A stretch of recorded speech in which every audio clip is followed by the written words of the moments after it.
Harry not being there is truly shocking because Harry and Peter used to be very close, but like everybody previously close to Harry, the relationship is now over. We've seen that with Charles, we've seen that with William, we've seen that with Harry's best friends from his military times and when he was at school. Bitter, difficult to be around.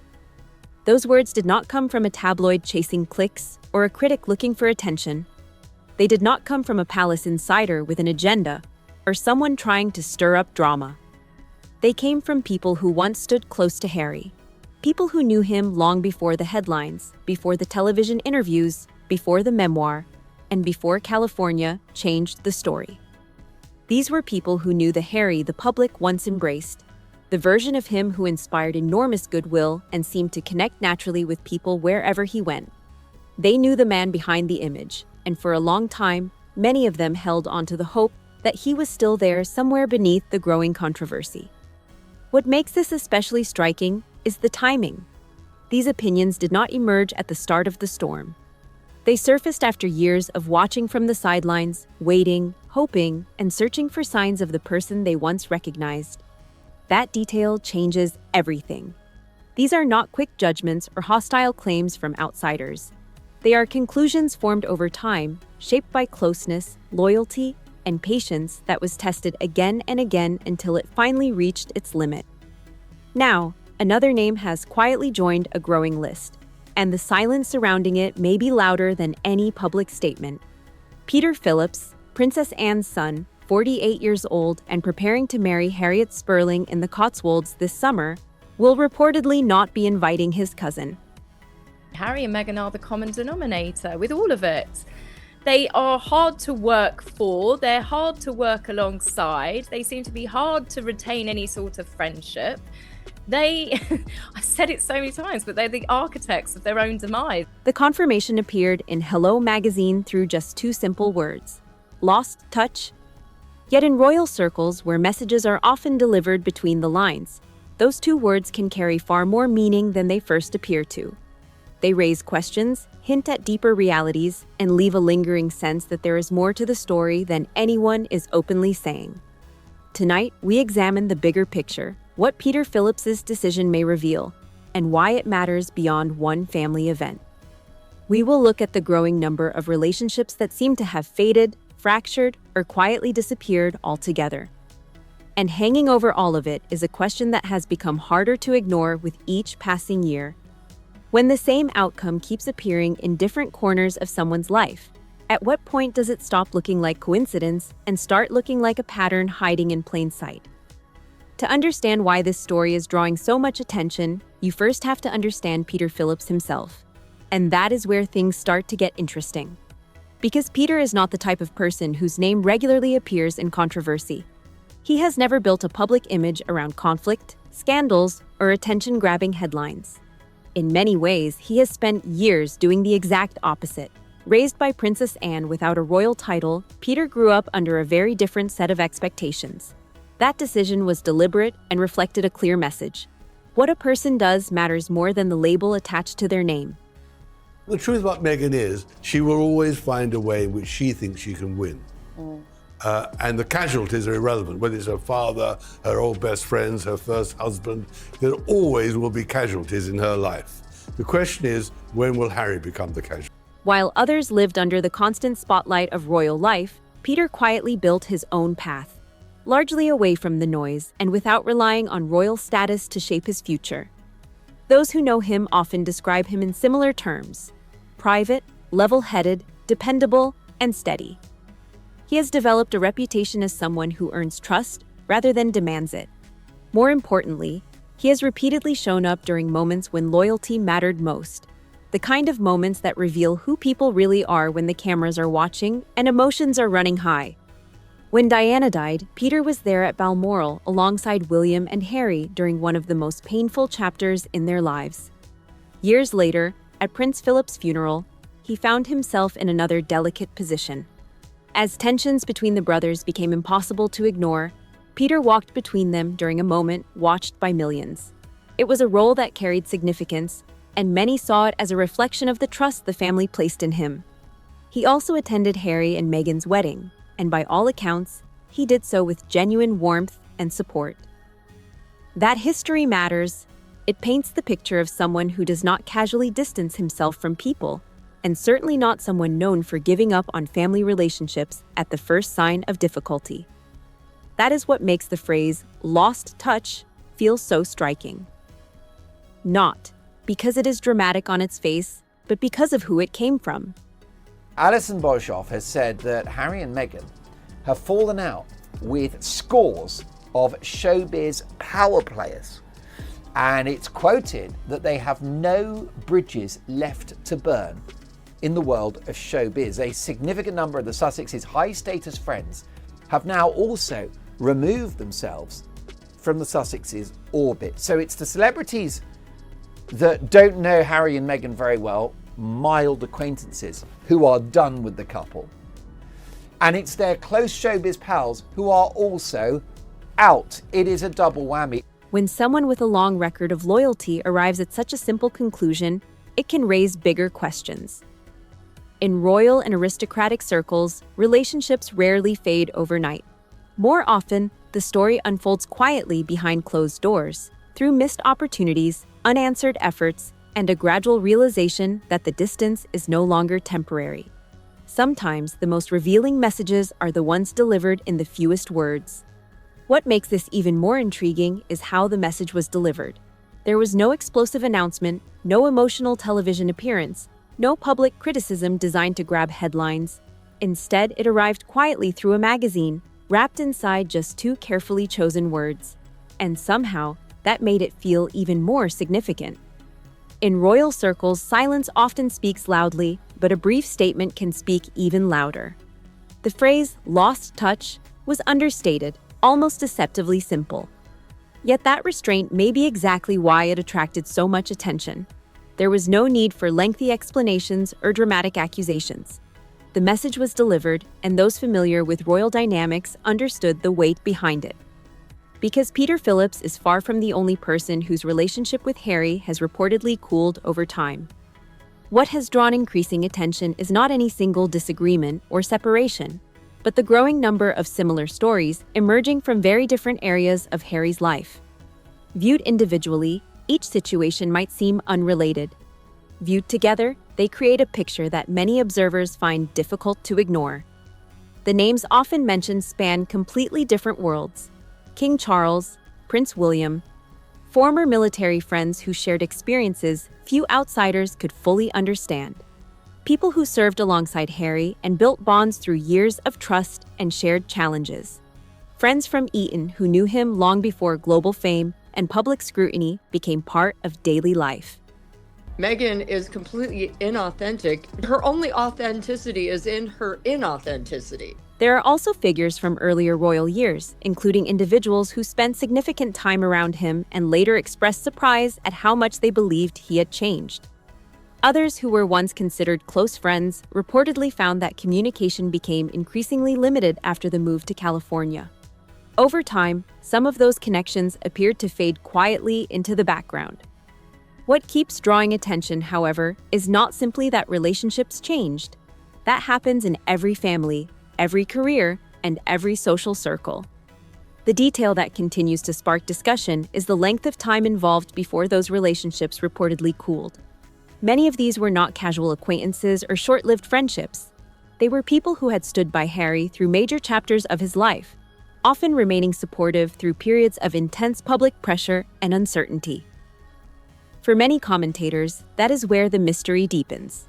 The recurring question is not why one relationship changed, but why similar stories seem to emerge from so many different directions over such a long period of time. And for some observers, that is where the bigger conversation begins. For years, many of the people around Harry reportedly did not walk away at the first sign of trouble. Quite the opposite, they stayed, they waited. They continued holding onto the version of him they had known before the headlines became the main story. Harry's been brainwashed by Meghan. Who could disagree? Since they got married, he suddenly hates his country, hates his family, hates being a royal, and goes off for a very boring life in California. This is not a marriage, this is a hostage situation. Time after time, there seemed to be a belief that the person they remembered would eventually reappear beneath the public turbulence. That is what makes the broader picture so fascinating to many observers. These individuals did not all come from the same background or share the same experiences. They came from completely different chapters of Harry's life. Family members, military companions, school friends, and people connected to the royal household. Yet despite those differences, reports and commentary have often pointed in a surprisingly similar direction. For critics examining the situation, the pattern is what stands out. Not one disagreement, not one fading friendship, not one isolated family strain. The attention comes from the repeated nature of the stories. When similar outcomes appear across multiple settings involving people who otherwise have little in common, some commentators begin asking whether there is a larger explanation hiding beneath the surface. The celebrity world appears to tell a similarly intriguing story, though with a different tone. Here, the conversation is less about lifelong bonds and more about public alliances, professional relationships, and strategic distance. Journalist Alison Boshoff highlighted a number of high-profile names that have frequently appeared in these discussions. Oprah Winfrey, the Clooneys, the Beckhams, Elton John, Serena Williams, Idris Elba, and figures connected to the Suits circle. Different industries, different friendships, different circumstances, yet observers have continued to notice what they see as a common trend. Among all of them, the Oprah connection is often viewed as one of the most revealing. The family is not in close touch with him now. Even those members of the family who were closer to him are less in touch with him now than they used to be. And many of them will have nothing to do with him whatsoever. At one point, she stood at the center of the Sussex media story. She attended the wedding. She conducted the interview watched by tens of millions around the world. An interview that reshaped public debate and dominated international headlines for weeks. Because of that history, many expected the connection to remain highly visible. Yet commentators have repeatedly noted the lack of major public collaborations that followed. One observation that gained traction involved Oprah not selecting Meghan's children's book for her influential book club, despite the attention such a move could have generated. Writer Paula Froelich summed up the situation with a quote that continues to circulate. Oprah keeps Harry and Meghan at a safe distance, close enough to stay connected to the story if something major develops, far enough away to avoid being pulled into the ongoing fallout. Whether people agree with that assessment or not, it remains one of the most discussed descriptions of the relationship, and one that continues to spark curiosity. According to many commentators, what makes some of these high-profile relationships so intriguing is that they do not appear to end with dramatic public breakups. Instead, they seem to evolve into something much quieter and more calculated, not a complete separation, but a carefully managed distance. For public figures who understand reputation, influence, and media attention, that kind of distance can sometimes say more than any headline ever could. Take the Clooneys, for example. During the early years, reports often described a warm connection. There were stories of hospitality, shared time together, and visible support during a period when Harry and Meghan were among the most talked about figures in the world. Yet in recent years, public attention has increasingly focused on the Clooneys' connections with King Charles and charitable causes linked to William and Catherine. Whether meaningful or not, many observers have noted the shift. David Beckham's name also appears frequently in these discussions. Reports suggest he made a considerable effort to support Harry through initiatives such as the Invictus Games, attending events in person, and showing public backing. According to various accounts, however, some people close to Beckham felt that the warmth and appreciation expected in return did not fully materialize. Whether that interpretation is accurate or not, commentators often point to the fact that David and Victoria Beckham have since appeared publicly closer to the Wales family. Then there are other well-known names. Idris Elba famously worked as the DJ at Harry and Meghan's wedding reception, yet public connections afterward have been limited. The royal family would not be coming to Harry's rescue. They would not be funding a divorce to any extent. And they, at this point, wouldn't really care what Meghan tried to say or do, because Meghan has so discredited herself as a liar, a cheat, and a fool. Serena Williams, who was once among Meghan's most vocal supporters, has also become less publicly involved in discussions surrounding the couple. Each example on its own may not seem remarkable. Together, however, they continue to fuel speculation among royal watchers and entertainment commentators alike. One of the most discussed examples involves the couple's television projects. With major Netflix backing and access to an extraordinary network of celebrity contacts, expectations were naturally high. Oprah Winfrey lived nearby in Montecito. The wedding guest list included some of the most recognizable people in the world. Yet industry observers noticed that relatively few top-tier celebrity figures became prominently attached to later productions. In Hollywood, where relationships and public associations often function as their own form of messaging, some insiders viewed that as noteworthy. Their argument was simple. The entertainment industry often communicates through participation. People notice who appears, who lends support, and who chooses to stay on the sidelines. One quote that continues to circulate in commentary came from a Daily Mail source who claimed, "Harry and Meghan never think it is them." Critics who share that view argue that explanations for strained relationships are often directed outward rather than inward. Whether fair or unfair, that perspective has become a recurring theme in discussions surrounding the couple. For those commentators, the real story is not any single disagreement, but the accumulation of similar questions over time, and the mystery of why those questions continue to resurface. The reason that phrase continues to gain attention is not because it is especially harsh. It is because, for some critics, it seems to capture a deeper question running through the entire story. For years, the Sussex narrative has largely focused on external pressures: the institution, media scrutiny, public criticism, unfair treatment, and the broader systems they felt were working against them. Those who disagree with that interpretation often point to a different argument. They suggest that while outside forces may have played a role, the larger mystery is whether those forces can fully explain every relationship that appears to have cooled over time. Their focus is not on a single event, but on the recurring nature of the pattern itself.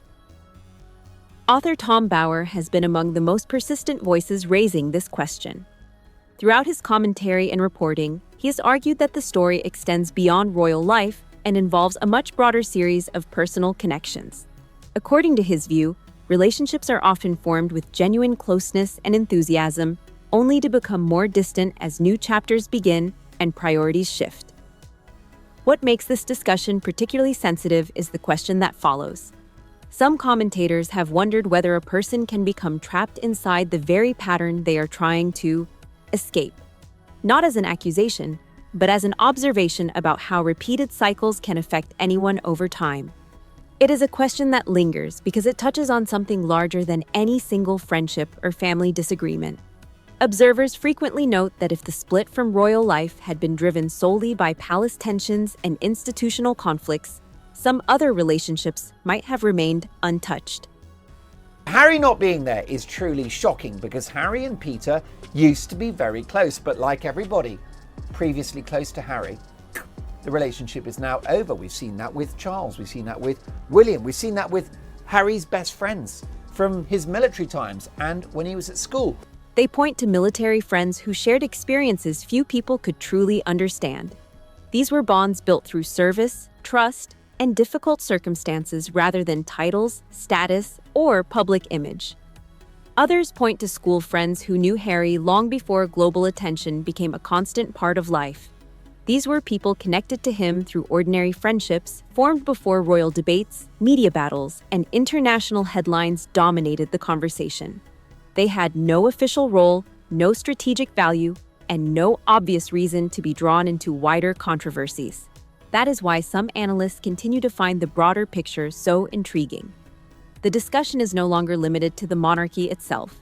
Instead, it raises a more complex question about why similar stories seem to emerge across such different parts of one person's life. Whether those observations are ultimately fair or not, they remain a central part of the debate, and one that continues to generate curiosity as new developments unfold. If the institution itself was the root cause, then stepping away from it should have, in theory, changed the entire emotional landscape. It should have removed the pressure, softened the tensions, and allowed personal relationships to exist on their own terms. But according to commentators who follow this closely, that is not how the story appears to have unfolded. Instead, what stands out to them is that the reported distance did not remain confined to royal structures or institutional conflict. It seemed, at least from the outside, to extend further into private friendships, long-standing personal bonds, and relationships that existed far beyond palace walls. And that extension is exactly what keeps the discussion alive, because it complicates any simple explanation. To understand why this contrast matters so much, observers often return to who Harry was before all of this. And it is important to state this carefully, without exaggeration or distortion. Harry once had something that is surprisingly rare for public figures at his level of visibility: a sense of natural warmth that made him feel approachable, even within the formality of royal life. Whether he was visiting military bases, spending time in hospitals, or appearing at large public events, there was a consistent impression that he was not just observing people, but genuinely engaging with them.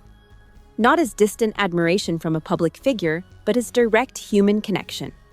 That quality is not easily created or rehearsed. It tends to be instinctive. Over time, that connection translated into something even more unusual: authentic public affection. Many people did not simply respect him because of his position or his background. They liked him in a more personal sense. That distinction is important because it suggests the bond was not purely symbolic. It was emotional, and it felt real to those who experienced it. The younger Harry, shaped in part by Princess Diana's widely recognized warmth and his own informal, sometimes irreverent personality, created a public image that resonated across very different audiences. For a sustained period, that combination generated a level of goodwill that most public figures spend entire careers trying, and often failing, to achieve. That is why the later reports of distance carry such weight in commentary circles. When relationships begin from a place of genuine enthusiasm and voluntary connection, the gradual fading of those same relationships becomes harder to dismiss as coincidence. It raises questions about what changed, how it changed, and why similar patterns seem to appear across such different parts of the same life. The significance of the departures, according to many commentators, lies in the fact that the connections themselves were once undeniably real. These were not surface-level relationships or brief encounters. They were long-standing bonds formed over years, sometimes decades, across different stages of life. And that is what makes the later distance so striking in their eyes. By 2026, multiple accounts from people who knew Harry in earlier years describe a noticeable shift in tone, behavior, and public expression. Some point to the ongoing legal battles with the British press, which have stretched across years and shaped much of his public identity. Others reference repeated public criticism directed toward members of his own family, often framed in deeply emotional terms that have defined key interviews and appearances. Former royal staff members, including figures such as ex-butler Grant Harold, have suggested that certain public statements can feel carefully constructed, almost as if they carry a rehearsed quality.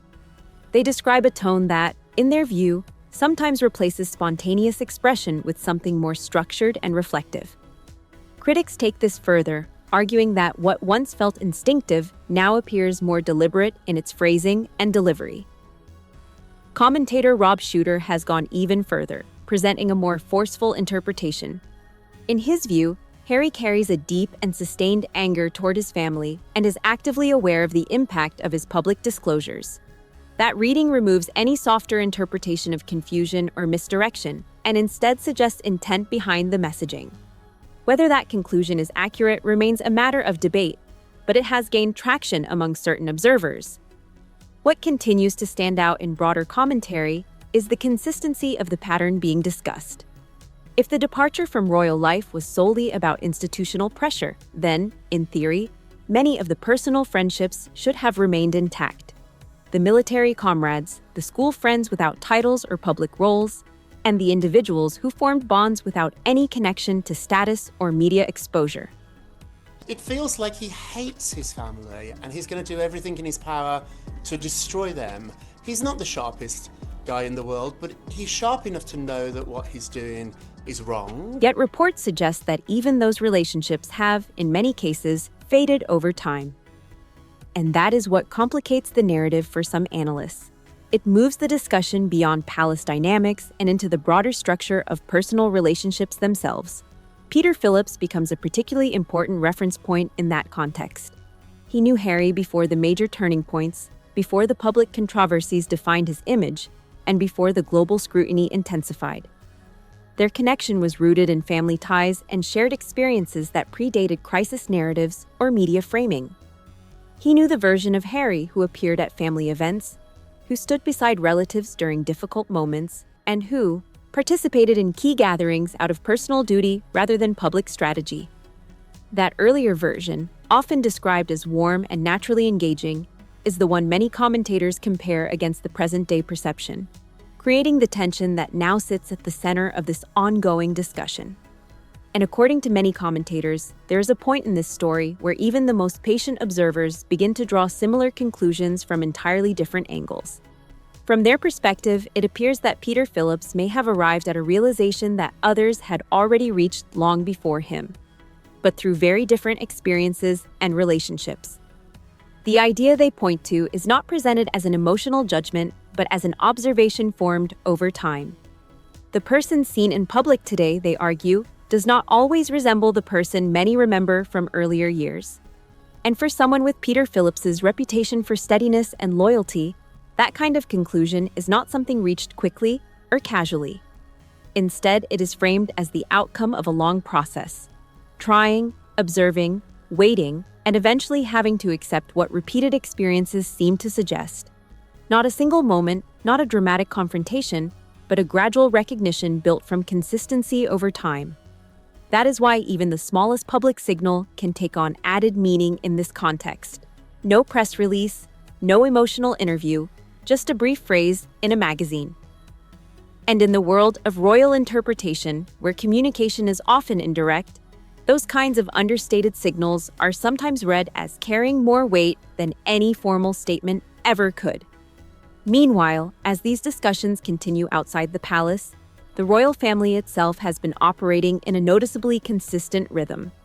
Historically, during periods of heightened attention or internal strain, the institution tends to respond not with public commentary, but with continuity and routine. William and Catherine, in particular, have seen a rise in public support that commentators describe as both steady and organic. Catherine's return to public duties following a highly scrutinized and personally challenging period was met with a level of public warmth that many observers say cannot be manufactured or engineered through strategy alone. Instead, it emerged naturally, shaped by public sentiment rather than controlled messaging. Some analysts have even noted an ironic contrast in that response. The same kind of natural connection with the public that once defined Harry is now, in their view, more visibly associated with other working members of the royal family. Whether that comparison is fair or not, it continues to appear in commentary. King Charles, for his part, has continued carrying out his duties with a steady sense of structure and routine. Despite years of media scrutiny, shifting public narratives, and ongoing family complexity, the institution itself has remained intact. In fact, many observers argue that it continues to function with surprising stability, not through dramatic reinvention or constant public explanation, but through consistency, through appearing, performing duties, and maintaining the rhythm of the role. And in that quiet persistence, commentators suggest, the monarchy continues to define its own form of resilience. The contrast between the Sussex narrative and the wider royal narrative, as many commentators point out, has become increasingly difficult to ignore. On one side, there is a cycle that appears to revolve around public statements, legal disputes, media appearances, commercial launches, and interviews in which family tension often becomes a central theme. Each development feeds into the next, creating a continuous loop of visibility and reaction. On the other side, the working monarchy presents a very different rhythm. Appearances are tied to state occasions, hospital visits, military commemorations, and formal family events. These moments are carried out publicly, yet they are not typically transformed into personal branding opportunities. Once the engagement is complete, the focus moves on, and the event is not continually extended through additional media cycles or commentary. By 2026, commentators have increasingly framed this difference as one of the clearest distinctions between the two trajectories. Not as a moral judgment, but as a pattern of communication and public presence that appears to operate in fundamentally different ways. Against that backdrop, Peter Phillips's upcoming wedding in the Cotswolds has drawn attention for its guest list as much as for the event itself. Those expected to attend are largely the people who have remained consistently present across many years of shifting circumstances. Family members, long-standing connections, and individuals who have weathered both public scrutiny and private complexity alongside him. William and Catherine are expected to be there. King Charles and Queen Camilla have been informed. The event is described as private in tone, focused on family rather than publicity, and shaped by long-standing personal relationships rather than external narrative. For Peter, it is understood as a gathering defined by continuity rather than presentation. People coming together without the expectation that the moment will be turned into something larger than itself. The two of them, Harry and Meghan, anything you tell them, anything that happens, they will twist it and they will leverage it and they will monetize it. That's why, for example, King Charles should not welcome Harry back into the royal fold, because all that is going to do is provide Harry with material for Spare 2, the second book. In contrast, Harry's absence is already being widely noted. For many observers who have followed this story over time, it does not register as a sudden or dramatic break.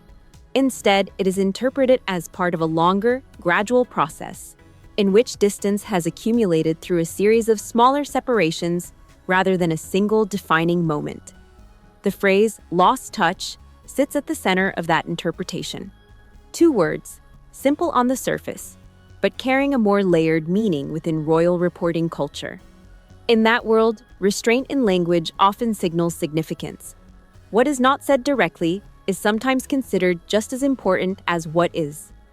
In everyday usage, lost touch suggests time, distance, and the natural drifting apart of lives.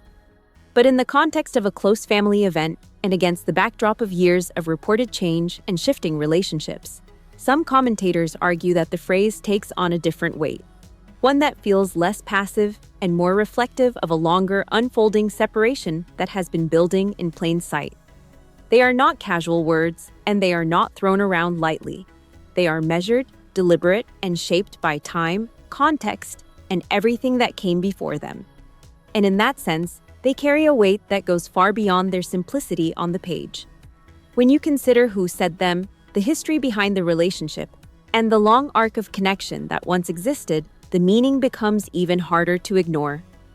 What those two words ultimately suggest, according to many observers, is not a dramatic rupture, but something far quieter and in some ways more final.